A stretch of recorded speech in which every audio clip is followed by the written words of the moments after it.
Hey YouTube, welcome to Lost in a Good Place. This past May I sailed to Alaska on a 7-day cruise on the Celebrity Summit and took a number of onshore excursions. My absolute favorite was the Alaska Sled Dogs and Mushers Camp, which is offered across pretty much all the major cruise lines that sail to both Juneau and Skagway. To book this excursion, you can do so either via Celebrity's app prior to your cruise or at the guest services desk while you're on board.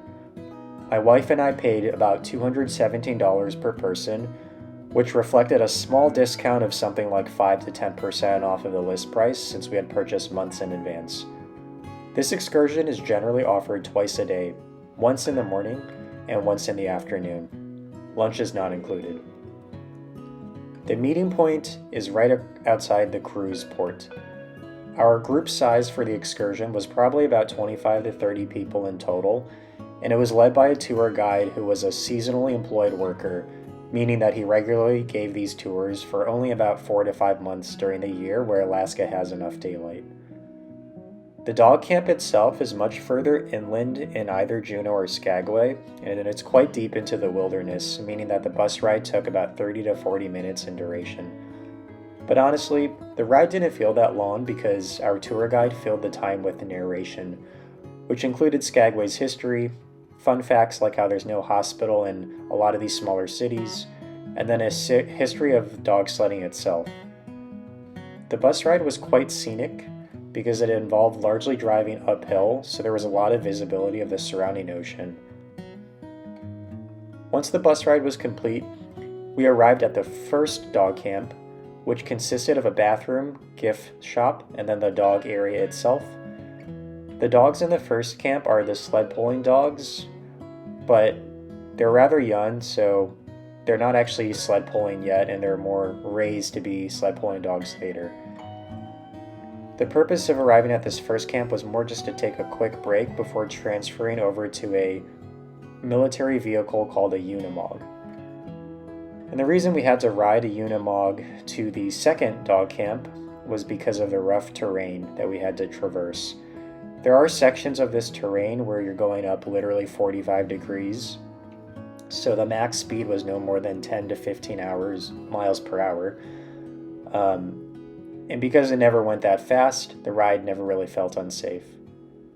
The whole time you're going through a narrow road that winds through a thicket of trees, and it takes about 20 minutes up to the top of the actual camp.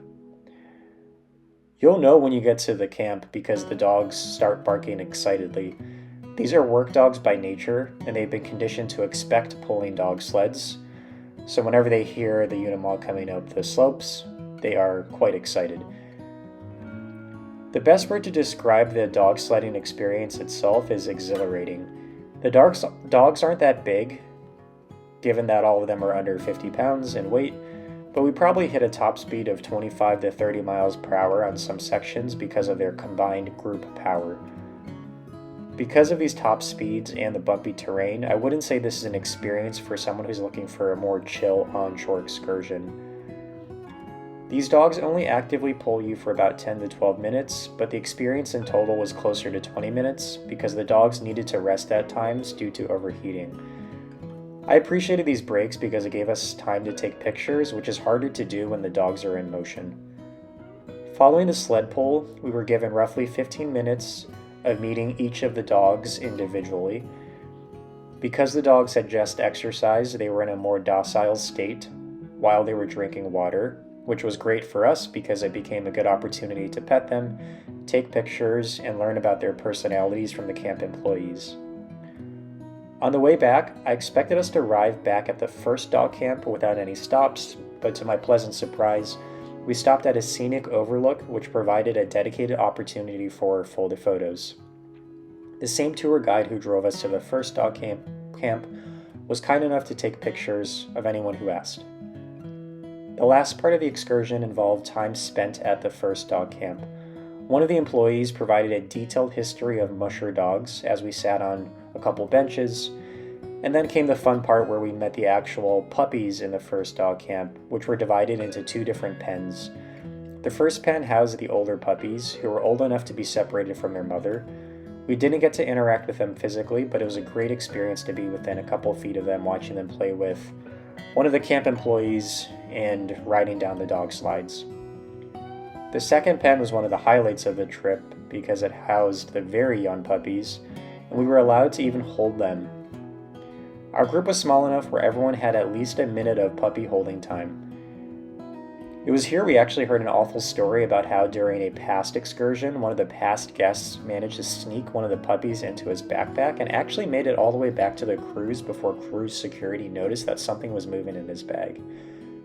It goes without saying that the camp employees are now extra vigilant to ensure that this type of behavior doesn't happen again. If you enjoyed this video, then please like this video and subscribe to my channel, Lost in a Good Place.